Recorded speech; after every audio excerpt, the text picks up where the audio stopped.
Alors, bonjour à tous pour cette nouvelle interview.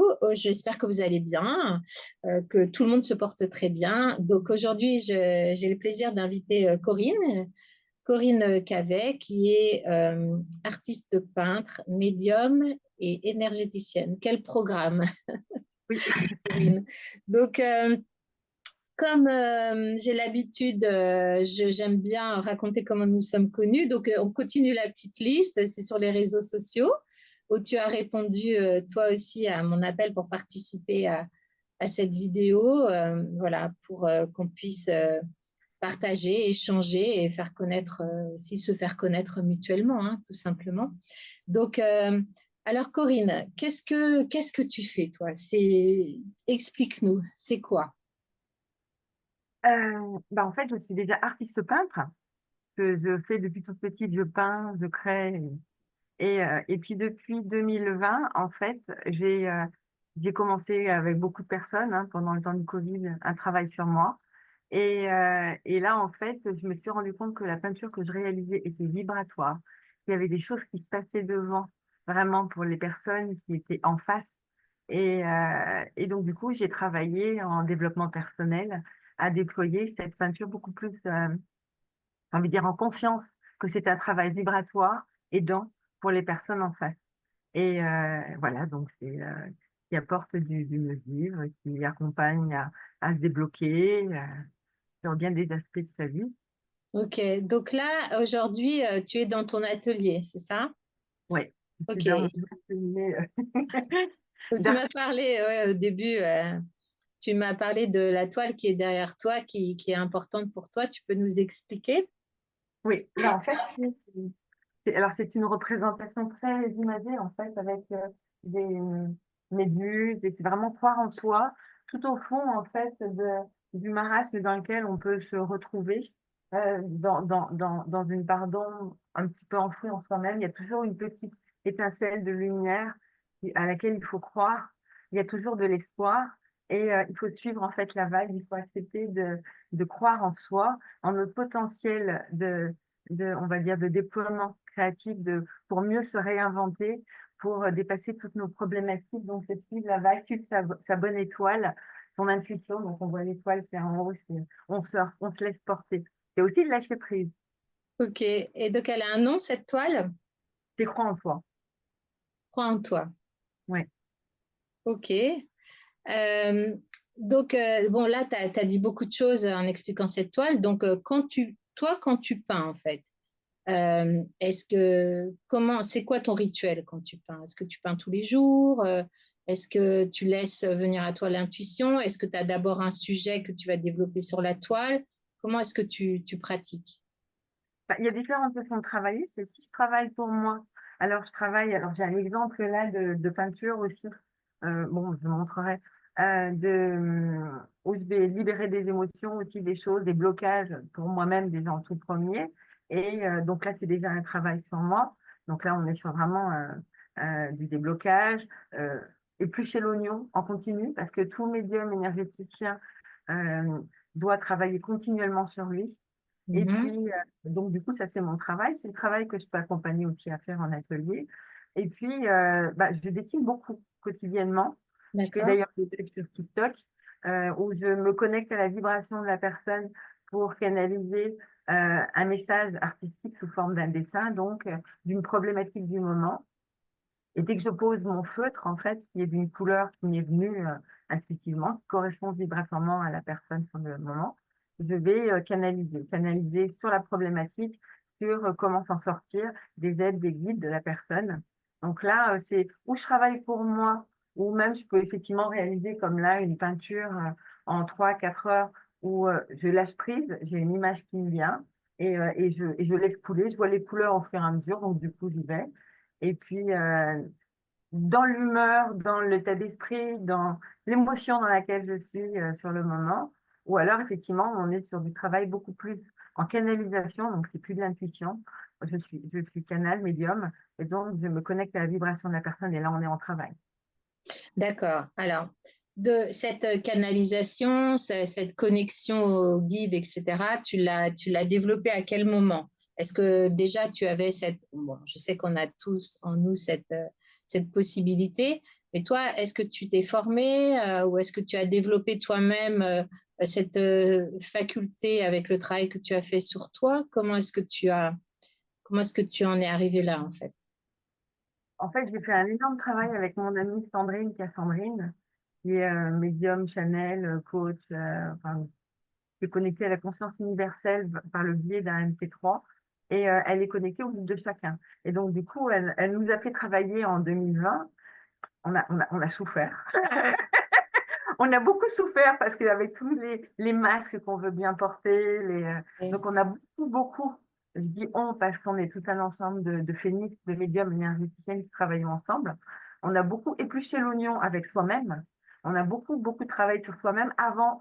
En fait, il fallait aussi nettoyer le canal pour pouvoir l'ouvrir. Hmm. On a tous un ego, un mental, donc il fallait des blessures, des choses qui hurlent. Il fallait déjà beaucoup, beaucoup dégrossir, nettoyer. Et petit à petit, le canal s'est ouvert.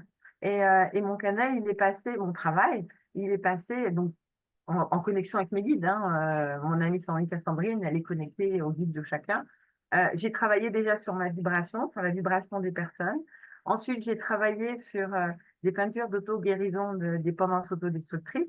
C'était toujours un travail par rapport à moi-même, où en fait, je voyais pas où il voulait m'emmener, mais je suis allée utiliser plein de tout ce qui me passait, des envies de mettre de la terre, de mettre des coups de poing, de mettre de cracher de tout ce qu'on veut pour vraiment travailler sur mon envie inconsciente de m'autodétruire. Et puis petit à petit, en fait, ça s'est affiné. Et à partir du moment où je continue de travailler régulièrement sur moi, de libérer les émotions, de bien regarder en face mes travers, et ben le canal il s'ouvre de plus en plus. Et puis là, maintenant, je canalise très facilement des messages d'aide du jour, voilà, je me connecte à la vibration de chacun sans tout le protocole que je mettais au départ. Oui, ça se fait plus facilement, enfin plus directement maintenant. Ouais, tu as Oui. moins besoin de préparation, c'est ça? Ben, en fait, se connecter, se déconnecter, ça devient, j'ai envie de dire naturel, presque naturel. Bon, il n'empêche que des fois, il y a des choses bien lourdes où il faut effectivement remettre un petit protocole en face pour couper, pour se nettoyer parce que on a morflé et en même temps, ça fait écho à notre Ouais. histoire. Mm. Donc, euh, voilà, il y a des moments, c'est moins facile. Et donc, alors, tu proposes des ateliers, j'ai vu ça, tu proposes aussi en individuel. Donc, toi, ta façon de travailler, c'est de toute façon, ça part du dessin ou de la peinture. C'est à travers ça que tu délivres un message, en fait. Oui, après, j'ai aussi la modulation de la voix. Je me rends compte que même ma voix, des intonations, quand je suis en live, il y a des sons qui se posent aussi. Les personnes qui viennent, il y a quelque chose qui apaise. Et puis, je pars du principe que même en atelier, si en étant connectée à la vibration de la personne, je sens qu'il faut qu'elle bouge, qu'elle danse, voire même qu'elle chante, je vais mettre à bouger, en fait, c'est se servir de son corps sous toutes ses facettes, sous tout ce qu'on sait faire et qu'on peut faire. Donc, c'est très intuitif, en fait. C'est jamais la même chose. Ah voilà, enfin, encore une fois, on est moins dans l'intuition, je suis connectée, donc du coup, j'ai les infos. Mhm. Je me laisse guider, il m'arrivait sur un atelier de faire des allers-retours, de faire des pas en carré pour énerver la personne. Je savais pas où j'allais, mais c'était pour la pousser hors de ses retranchements. En fait, je deviens vraiment, je suis le canal, je suis le corps qui sert aussi à transmettre les messages. D'accord, ok. Et donc, tu en es arrivé là au fur et à mesure de tes connexions. Euh, Tu peux nous en dire plus? Oui, bah là, au départ, je faisais des ateliers, voilà, j'y allais timidement. Et puis, en fait, il y a pas à tortiller, en fait. Il faut poser des actes, il faut se bouger. Et en fait, c'est en rencontrant, en se bougeant les fesses quand on n'a pas envie, qu'on a envie de rester dans son coin et de se dire, oh, mais je suis nulle, je suis pas capable. C'est de toujours travailler à se dépasser, à dépasser les peurs. Et donc, du coup, plus on fait, et plus on travaille, et plus on ouvre, et plus Mhm. on se déploie, et plus on déploie aussi une aide à apporter en accompagnement à l'autre. C'est vraiment tout est de cette mise en mouvement. Ok. Donc, toi, tu fais des peintures ou des dessins quand tu te connectes à l'autre personne, à ses guides, etc. Mais la personne aussi peut, elle, participer, être créateur Et donc, là, comment ça se passe alors? C'est une interaction en fait. Comme je ressens même corporellement là où elle s'auto-attaque quand il y a une émotion qui monte. Et je sens que j'ai envie de pleurer parce qu'elle a envie de pleurer. Je dis: «Vas-y, tu lâches, tu lâches». Et en fait, c'est vraiment une interaction. C'est une mise en confiance et c'est une acceptation qu'en fait, je suis pas là pour la sauver, ni pour l'aider plus qu'elle-même. Et en fait, elle comprend ça, que je suis juste là pour lui donner des petites pistes pour qu'elle, elle se bouge d'elle-même. Et du coup, c'est vraiment une interaction. C'est, quand il y a un moment où un petit coup de mou, la personne, il y a quelque chose qui va venir, qui va, la faire partir sur autre chose, et c'est ça en fait. C'est surtout de pas rester sur place. Et je sens quand le travail est terminé, je sens même quand une émotion est lâchée, que le plus gros est passé, en dehors des frissons qui sont des validations, je sens qu'il y a quelque chose qui coule, et à partir de là, je ressens quand la personne va avoir fini aussi. Et là, quand elle met sa petite signature à la fin, parce que c'est elle qui l'a fait, et ben, je sens là où il y a plus de problème, quoi. Je le sens corporellement, je le sens émotionnellement, et puis ça se voit dans les yeux, des yeux à paillettes, c'est juste, Ok, ok. Et est-ce que tu as, pour que les gens comprennent bien comment tu pratiques et ce que ça peut apporter, en fait, est-ce que tu as une ou deux anecdotes, sans citer de nom, bien sûr, à nous dévoiler? en fait, dans tout le travail que je fais, que ce soit même à distance, quand je canalise, quand je fais un travail en consultation, de dessin, de peinture, je vais avoir des informations, comme il y en a une il n'y a pas longtemps: «Tu aurais pas une intolérance alimentaire au gluten?» Ben oui, et enfin voilà, enfin non, au lactose, parce que c'était lié à son enfance, enfin il y avait beaucoup de choses. Ou alors, c'est fou, je veux dire, tout ce qui vient se poser quand je dessine, en consultation. J'ai dessiné un paysage, en fait, je sentais la tristesse, le manque d'un être, et puis il y avait quelque chose qui s'envolait dans l'air, que la personne jetait dans l'air et qui partait loin, et au-dessus d'une étendue d'eau. Et en fait, la personne qui pleure en face, qui accepte de lâcher prise, et effectivement, elle est allée apporter les cendres de son meilleur ami au bord d'un lac, et en fait, elle les a fait s'envoler en l'air. Donc Mm. là, waouh, c'est magique. Ben Et oui. puis, et puis en atelier, et c'est toujours amusant en fait, que je sais jamais d'une personne à une autre où elle va aller. Ça peut être du collage, ça peut être, à quatre pattes, il y a une personne qui se retrouve à quatre pattes avec tout autour d'elle. Et puis des personnes où il y a une personne, je vais directement vers des postcards, les feutres, tu sais, les Mm. feutres. Mm. Et je lui dis: «Tiens, essaye ça, c'est quoi ça?» Et en fait, il a commencé à: «Oh mais c'est génial, j'adore!» Et en fait, aujourd'hui, il fait plein de peintures, de dessins avec du Posca parce qu'il ne connaissait pas, et c'est quelque D'accord. chose qui correspond complètement. Ok. Donc, c'est quand je sens, je ne me pose pas de questions. Je me laisse porter sur quelque chose, et il y a toujours une résonance, et ça fait toujours bouger quelque chose, mais toujours en positif. C'est Mhm. juste génial. Mhm. Et donc, les gens qui font appel à toi, qui viennent participer, par exemple, à des ateliers, c'est pas forcément des gens qui sont des artistes peintres. C'est Surtout pas. Enfin, surtout pas. Parce qu'en fait, c'est pareil, j'ai des personnes qui viennent vers moi: «Est-ce que mon fils? Est-ce que mon enfant?» Je dis: «Non, non, non, non, non. Les enfants, ils n'ont pas les problèmes que les adultes ont de se bloquer et de se dire: "Je sais Mhm. pas Mhm. faire"». Un enfant, il est créatif jusqu'au moment où il arrête, mais on est vraiment sur un adulte qui est sur un blocage, une mésestime. «Moi, je suis nul, je sais pas faire, c'est pas pour moi, je sais pas dessiner, je sais pas peindre». Et je précise bien, on vient sur mes ateliers non pas pour apprendre à peindre, je donne pas de cours. La Mhm. personne, il y a de tout, hein, il y a des fourchettes, il y a les doigts, il y a des plumes, il y a des seringues, il y a tout et n'importe quoi.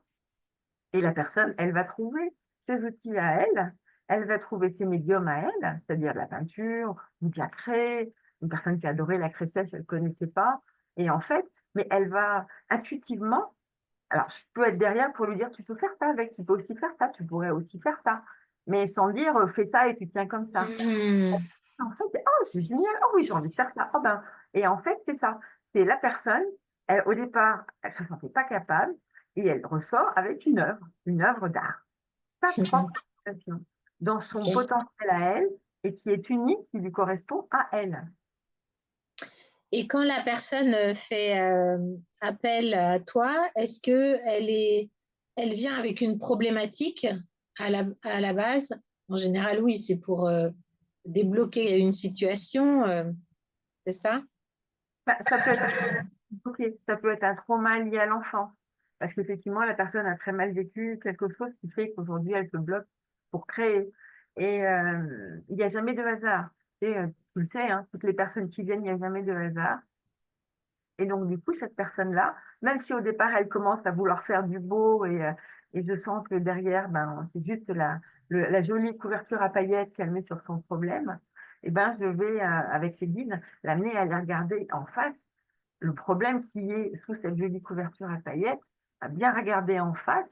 Et il y a souvent, il y a quasiment tout le temps des libérations émotionnelles de toutes sortes. Hein. Oui. Et et à partir de là, la personne, OK, elle a passé ce cap du faux semblant, du, de la petite peinture juste pour s'amuser, pour faire joli. Elle est passée sur une peinture de travail où j'invite en fait, et c'est vraiment, j'accompagne chaque personne à trouver son kiff d'enfant, tu sais, de petite fille qui s'éclate, qui rigole, qui va plus le temps passer, et de vraiment vibrer ce moment-là. Et puis cette toile-là, elle est devant lui pour se rappeler de cet état absolument génial de kiff créatif pour qu'elle puisse s'en auto-aider quand elle a le moral un peu dans les chaussettes. Elle se met bien. C'est le but, hein. Ouais. Ok. Ok. Et donc, tu as beaucoup plus de femmes, d'hommes, comment ça se passe? Oui. Ah oui, Alors, oui, au départ, oui, il y avait des femmes. Et puis, il suffit que ces femmes, elles aient traversé, elles aient vécu cette expérience absolument unique. Eh ben, elles vont offrir autour d'elles, elles vont en parler autour d'elles. Il y a d'autres personnes qui viennent. Et, et j'ai de plus en plus d'hommes qui viennent. d'accord. Alors Bon, oui, ça c'est effectivement, bien. j'ai pu observer, même sur mes lives, qu'il y a beaucoup plus de femmes que d'hommes.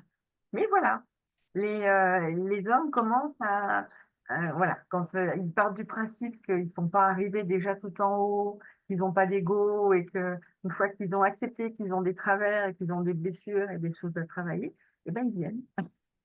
Donc, tu fais ce travail en live aussi, à distance. Ouais. Alors là, c'est assez génial parce que j'en fais le mardi soir sur TikTok.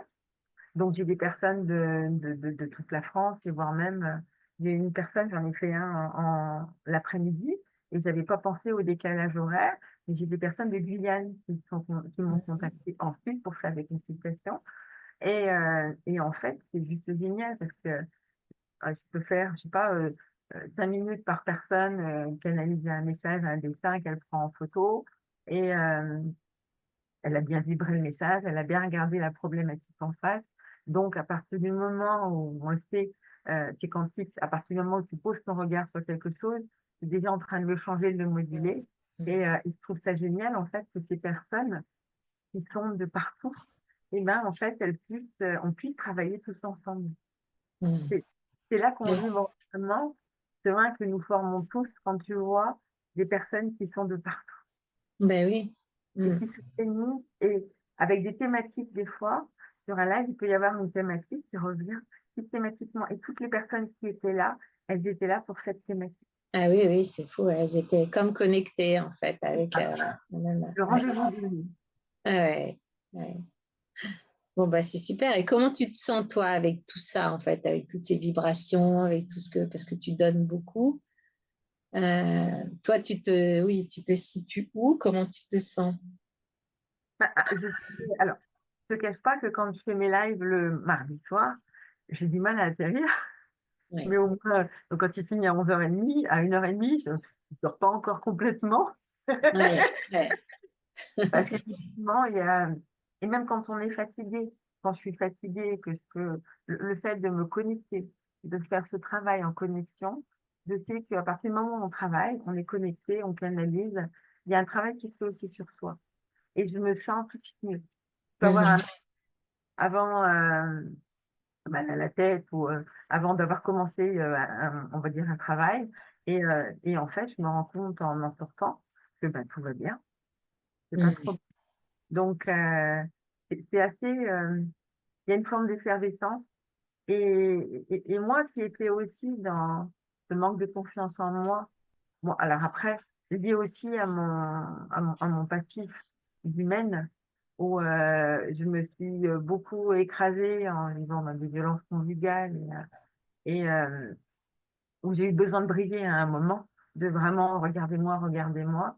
Aujourd'hui, je me sens de plus en plus assagie et en même temps comme une petite fille en moi oui, qui commence à se sentir vraiment, vraiment mieux dans sa vie. Mais il a fallu passer d'étape d'étape, plein Ouais, d'étapes. ouais. C'est chouette en tout cas d'entendre ça, c'est super. Et alors justement par rapport à ça, comment tu as, parce que là, tu as vécu, oui, tu l'as dit, un traumatisme, enfin, ou même plusieurs traumatismes dus à cette violence conjugale. On va pas s'étaler là-dessus, mais ça a été quoi le déclic en fait? Qu'est-ce qui s'est passé pour que tu décides de faire autrement ou de changer ta vie? Bah, en fait, j'avais pas encore commencé le travail sur moi et c'était en 2015. Il y a eu un jour, la fois de trop, au mois de juillet, où il m'a donné un coup de poing, alors devant les enfants toujours, et d'un seul coup, j'ai senti en fait, j'ai vu la mort dans ses yeux, j'ai vu la mort dans ses yeux. Face à moi, il y a 2,05 m et j'ai senti ce froid et là j'ai dit: «Stop». Et là j'ai dit: «Stop» et à partir de là, bah, c'est fou comme les choses se sont tout était fluide fluide. On va dire que tout a été fait en sorte pour que à ce moment-là où j'ai, porté plainte, j'étais dans une formation avec, des médiums. On le savait pas, mais et puis je mettais juste un doigt de pied dedans, hein, j'étais pas encore dedans, en 2015 et il y a eu un groupe, une entraide et à partir de là, bon, j'ai vécu effectivement, de toutes mes affaires dans ma voiture, pas savoir où dormir le soir, enfin j'ai vécu des choses, du gros délire, mais en même temps, en 2020 quand j'ai commencé mon travail sur moi, j'ai eu l'explication, la compréhension de tout ça. Que Mhm. j'étais la machine à abattre de mon ex, effectivement, que dans une autre vie, il m'avait tuée aussi et j'ai revu ma mort. C'est fou, hein. Tu sais, les Ouais. correspondances quand il y a des choses, les connectifs qui se font d'un seul coup et Mhm. hem et du coup, ben, les personnes que j'ai rencontrées ont continué, on va dire avec moi sur mon chemin pendant un moment jusqu'à ce que, ben, on se sépare parce qu'effectivement, je passais on va dire, à un travail beaucoup plus approfondi et j'étais moins dans la dépendance affective à l'autre, qui m'avait beaucoup, beaucoup perdue pendant toutes ces années. Bien Heu sûr. voilà, de travailler sur soi et de faire mieux par rapport à la dépendance affective, le besoin de reconnaissance et ben, on va dire les personnes s'en vont, les rencontres, les départs, c'est comme ça, hein, Ouais. et et à partir de là et ben, je me suis vraiment déployée dans mon travail. Parce Mhm. que j'avais plus ces personnes qui qui étaient autour de moi, qui commençaient à moins adhérer, qui commençaient à plus trop vouloir travailler sur elles ou alors à dire qu'elles étaient déjà arrivées et on est notre meilleur compagnon pour vraiment travailler sur soi et alors oui, on peut avoir quelqu'un qui partage notre vie, qui est pas bien dedans, mais qui nous respecte pour ce qu'on est et ce qu'on fait et c'est plus important. On lui demande pas d'adhérer à tout ce qu'on fait, mais on lui demande de nous respecter dans nos choix, dans ce qu'on a envie de faire et hem et du coup l'équilibre se fait et c'est fait comme ça en fait, heu et aujourd'hui je suis, alors oui, j'ai rencontré quelqu'un d'autre, mais cette personne-là qui était pas du tout dedans, bah, elle se met à vendre mes peintures vibratoires sur les salons, alors qu'il était pas dedans du tout.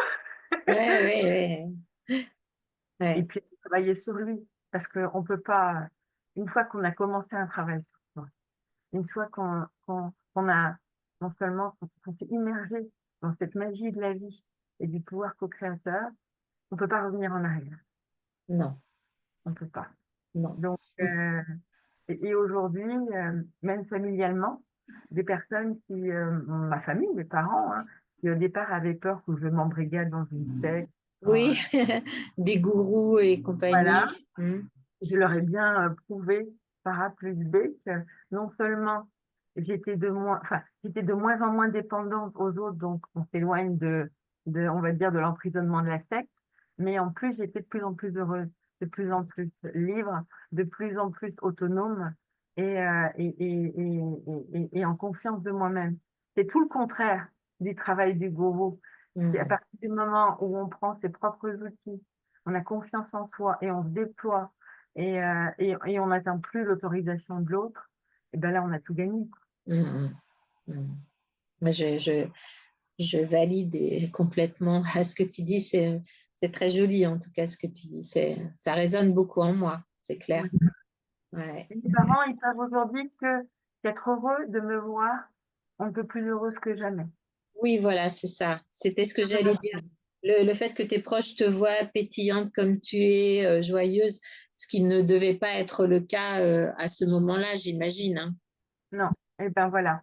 C'est leur plus grande garantie du fait que tout ce que je fais, puis même, ils ont été bluffés par, tu sais, toutes ces synchronicités, ces hasards qui n'en sont pas, qui font qu'à un moment, il y a ça qui se met en place, il y a ça, et puis ça se fait tout seul, les tapis rouges. Et bon, il n'empêche que ils sont dans un travail sur lequel j'ai déjà beaucoup fait. On est dans une société du faire, faire, agir, faire. Qu'est-ce que tu fais dans la vie? Qu'est-ce que tu as fait aujourd'hui? Et je travaille à leur montrer qu'on est bien en étant, tout simplement. Mhm. Et il y a toujours un peu on va dire des désaccordages avec des anciens qui sont dans le j'ai fait ça, j'ai fait ça, j'ai fait ça aujourd'hui. Et moi qui peut dire, ben aujourd'hui, je me suis posée, j'ai travaillé à mon lâcher prise. Ben, dis donc. Ah bon? C'est un travail, ça? Non, non, c'est pas un travail. Non, je sais pas comment le dire. Voilà, Ouais, je sais pas, j'œuvre à mon lâcher prise, je m'essaye au lâcher prise. Non, c'est non, je, au lâcher prise. ouais, C'est le verbe. ouais. Oui, Je vais vers où je oui, suis. c'est ça. Ben, je suis Ouais. pas dans le lâcher prise. J'y Mhm. suis pas encore parce Non.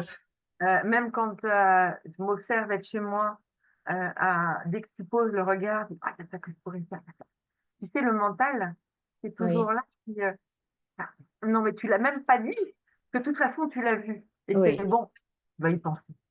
ouais, ouais, c'est ça, c'est ça, c'est ça.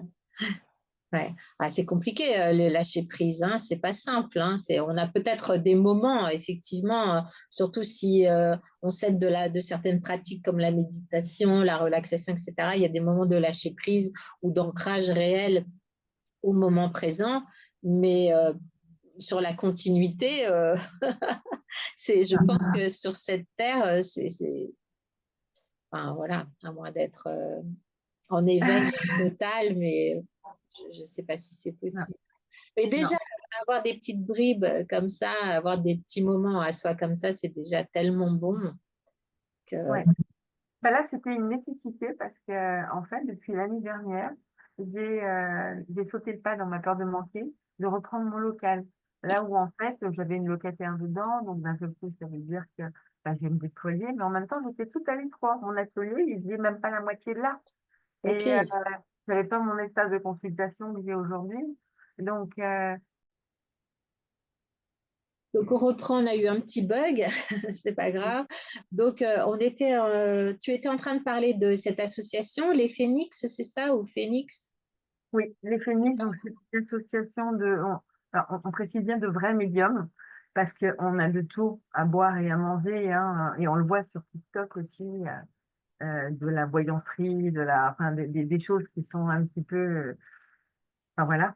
Et là, on a tous travaillé ensemble avec Sandrine Cassandrine pour se déployer, chacun dans sa particularité, sachant que on a des particularités qui sont liées aussi aux choses sur lesquelles humainement on a des problèmes, on a des peurs, on a un trauma ou autre, et du coup, c'est une particularité qui nous aide à travailler sur nous, Mhm. avant de pouvoir aussi la proposer aux autres en consultation. Donc les phénix, j'ai mon Oui, petit oui. pense-bête. Oui, n'est-ce pas? Tu peux le montrer si tu veux. On est une dizaine, alors on est 1, 2, 3, 4, 5, 6, 7, 8, 9, 10, 11, 12 personnes. 12. D'accord. Donc nous avons tous été, voilà, c'est Sandrine Cassandrine, voilà, OK. c'est Médium Chanel, coach pour chacun. Et donc du coup, on a Brice qui est médium du cœur parce que justement il avait son cœur qui était fermé, verrouillé à triple tour. On a Fanny qui est créatrice florale, qui réalise des attrape-rêves vibratoires absolument magiques qui aident chacun sur une problématique. J'en ai un ici, puis un chez moi. Vous avez Hélène qui était une grande sportive, qui est médium kinésiologue. Les muscles lui OK. parlent, c'est absolument génial. Vous avez donc Sandrine Cassandrine, voilà, c'est énorme. Quentin qui a son ego thérapeutique, qui va vous transmettre des conseils de changement pour vivre, pour dépasser des problématiques. Vous avez Karine qui est aussi médium en changement. Vous avez Martine Kiriana, qui est médium en médium de l'âme et qui est aussi contact défunt. Et elle va venir parler à votre âme quand on le sent quand des fois on a, tu sais, cette nécessité, cette colère en soi où elle nous appartient pas vraiment, mais que c'est notre âme qui il y a un truc qui vibre par rapport à quelque chose qui vient faire résonance par rapport à ce qu'on a vécu dans cette vie ou dans une autre. Et du Mhm. coup, elle est là pour parler à l'âme, pour qu'elle se fasse entendre. Vous avez Catherine qui est médium communication animale, qui va recevoir des messages des guides animaux pour l'humain. On n'est pas... Mhm. parce qu'en fait, notre animal de compagnie nous montre nos propres travers, nous montre des choses à mieux aimer de soi. Et Mhm. qui fait aussi des soins avec Maître Saint-Germain, et que j'avais Chloé, qui est un médium de la relation intime, de la relation, on va dire, de la relation sentimentale. Parce que OK. elle a ce problème de relation sentimentale. Oui, Donc, oui, bien sûr. elle l'a pour elle. Et de mon côté, je suis médium, effectivement, sur des problématiques du moment, médium de la vie intime, médium qui va travailler à accompagner la personne à sortir de dépendance autodestructrice et puis à se déployer dans ce potentiel créatif. Parce que Donc, on toi, a, tu as réussi à dépasser ça et donc comme tu as dépassé ça et que tu es encore en train de travailler là-dessus, tu peux voilà, accompagner les autres, tu sais de quoi tu parles et tu sais par où tu es passé. Et donc, qu'est-ce que c'est médium intime? alors, oui, justement, par rapport à ça, je ne l'ai pas encore dépassé. Je suis encore en problématique. Et Oui. donc, du coup, en travaillant avec l'autre, petit à petit, il y a des clés, il y a des choses qui se mettent en place. Mhm. Je me connecte en fait à la vibration de la personne et je vais recevoir alors, sous forme de dessin très imagé et de messages, on va dire, c'est sa libido qui parle. Alors, ça peut être très déroutant. La personne, elle se retrouve, je fais un audio, c'est comme si j'étais le troisième larron de la relation de couple et que j'assistais à tout, mais de l'intérieur. Et c'est surtout pour voir là où elle est bridée, trop débridée, là où il y a un problème, là où ça coince. Ça va venir le montrer et ça va venir faire le lien par rapport à tel épisode de la vie, par rapport à telle chose, par rapport à voilà, des choses ramenées à la conscience. Et puis la personne, elle va s'en auto-aider, elle va bien regarder en face cette problématique avec des aides aussi, avec des conseils pour pouvoir trouver par elle-même, parce qu'on est d'accord, c'est pas nous qui trouvons pour les personnes, c'est les Mhm. personnes qui trouvent par elles-mêmes leur chemin de sortie, leur chemin d'apaisement Mhm. et de libération ou de déploiement intime. Et donc du coup, c'est un travail, c'est juste assez magique Et alors, absolument. quand tu dis c'est la personne qui trouve elle-même, est-ce que toi, il y a un suivi d'accompagnement? Parce que si la personne vient à toi parce qu'il y a un problème, elle est consciente d'un problème à ce niveau-là, elle souhaite s'en libérer, donc tu vas l'accompagner comme tu nous as expliqué. Donc elle voit où est la problématique et après elle en fait quoi? Parce que tu vois, c'est comme, bon, c'est différent, mais un psy va te dire, ah oui, là, il y a une problématique. Mais après, oui, on met le doigt sur la problématique. Ah, ok, vous avez conscience de cette problématique. Et après, t'en fais quoi, en fait? Donc, si tu ne fais pas accompagner, C'est pour ça que, il y a aussi des aides, il y a aussi des conseils, des guides de la personne par rapport à d'accord, cette problématique-là. ok. Et par contre, comme pour toute consultation, il n'y a pas de, comment on appelle, de clientélisme. Je pars du principe que la personne, faut compter 3 semaines. 3 semaines à un mois, le temps que sa systémie se réajuste à quelque chose de nouveau, et libre à elle de me recontacter. Mais je En ne fait, lui dis pas rendez-vous, on se retrouve, je suis pas un médecin, et d'ailleurs, non, je pense que quand il y a vraiment un trauma, quelque chose, je vais sentir tout de suite que là, je peux pas aller. non, pardon, non, non, tout va bien. Je peux sentir tout de suite que là, je peux pas aller par là. Et là, je la D'accord. remets à un sexologue ou à un psychologue. Oui, c'est Je- ça. Ok, j'ai ces alertes en moi qui disent, ah, non, là, il y a un truc beaucoup trop lourd. Là, je peux pas. ok, ok. Et donc, est-ce que ça s'apparente à un soin? Parce que je connais des personnes comme ça qui sont connectées, médiums, on peut les appeler comme on veut, des, le fait de parler d'une problématique, d'en avoir conscience, le fait de lâcher prise à ce niveau-là, c'est comme un soin en fait, comme un soin un peu énergétique. Donc, est-ce que c'est un peu ça? Ça peut s'apparenter à ça? Oui. Là, quand je fais les dessins, quand je canalise les dessins, il y a déjà une couleur qui me vient, qui correspond vibratoirement à la personne. Et souvent, enfin, dans le cadre de la vie intime, il y a un dessin de la problématique, et il y a un dessin d'aide, vraiment. Et donc, la problématique, qu'elle évite de la regarder une fois qu'elle l'a bien vue. Mais par contre, le dessin d'aide avec le message, avec les mots qui peuvent être écrits, c'est quelque chose où, quand elle le sent, eh ben, elle retourne vers ça. Et du coup, on est sur de la déconstruction mentale, du déblocage mental, parce que c'est beaucoup là que ça se passe. Hmm. Donc oui, que ce soit un dessin, une peinture et un message écrit, il a une vertu de soin thérapeutique. Hmm. Hmm. Et l'avantage dans ce travail qui est de message artistique, d'aide à mieux vivre, c'est que la personne, non seulement elle a entendu, mais elle a aussi ce support en place qui reste pour elle pouvoir se remettre devant. Et il va agir sur elle, il va agir sur Hmm. sa... Hmm. C'est ce que j'ai fait une peinture pour moi, c'est pas celle qui est à côté, mais c'en est une autre qui est chez moi, qui travaille sur ma libido. Et en fait, je sens comment corporellement, quand je me mets devant, elle me fait travailler. Il y a quelque chose qui se passe dans mon corps.